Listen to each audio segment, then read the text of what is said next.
the more things change, the more they stay the same. This is real estate. The NAR settlement is just a new thing that's happened to real estate agents that we need to take care of.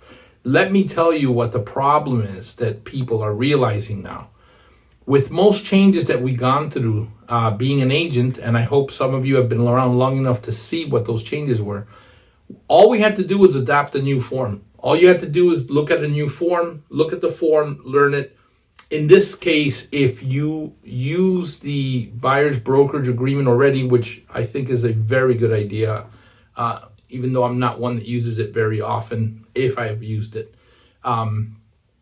It's a great form. You look at it, you learn it, you now know how to present it.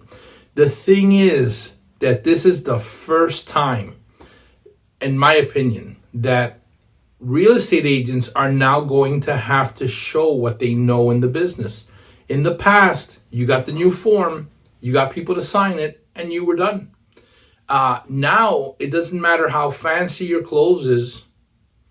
Doesn't matter if you take photos from beautiful penthouse suites and videos from penthouse suites. People are now going to realize that when they sign up with their buyer's agent, that buyer agent is going to be connected to them for the next few months, maybe a year, depending on how long the process is and how long you decide to work together.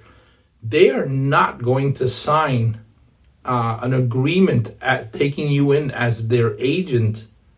And I'm not talking to you, I'm talking in general. They're not going to accept an agent for a long period of time without really being sure that that person can do what they need.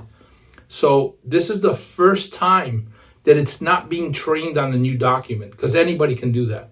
This is the first time that agents that are savvy, that have or have not had many transactions but are constantly learning, are going to be able to get the deal done. They're going to be able to eloquently explain contracts and explain the process and discuss a neighborhood and tell them about schools and tell people about different zoning and really get into the to the core of what real estate is. If you have an investor, you've always had to do that.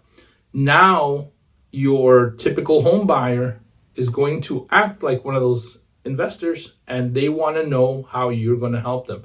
So you have to show them your value.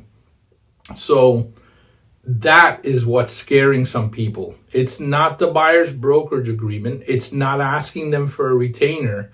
It's not telling them that I know you don't have money, but you're going to have to pay my commission. Because at the end of the day, the sellers are still going to keep paying commissions. The ones that don't are going to sit for a long time or get less than what they could have gotten otherwise. That's a whole nother class that we need to do. But anyway, at this point, if you're scared, it's because you know that you need to train. So start training. Go into my YouTube. Some of those videos will help you. Start joining some of my classes, because everything I'm doing now is focusing on getting people in the right place to do business in July. Not in July. Let me take that back, because I've been telling people this isn't about July or August or any other time, and I know the settlement hasn't been accepted. You need to be doing these things now. You should be doing a buyer brokerage agreement now, not waiting until somebody makes you do it. Anyway, that's all I have to say today. Have a great day. Follow me. I'll follow you back. Go to my YouTube, subscribe. I'll subscribe back. And happy hunting. Talk to you later.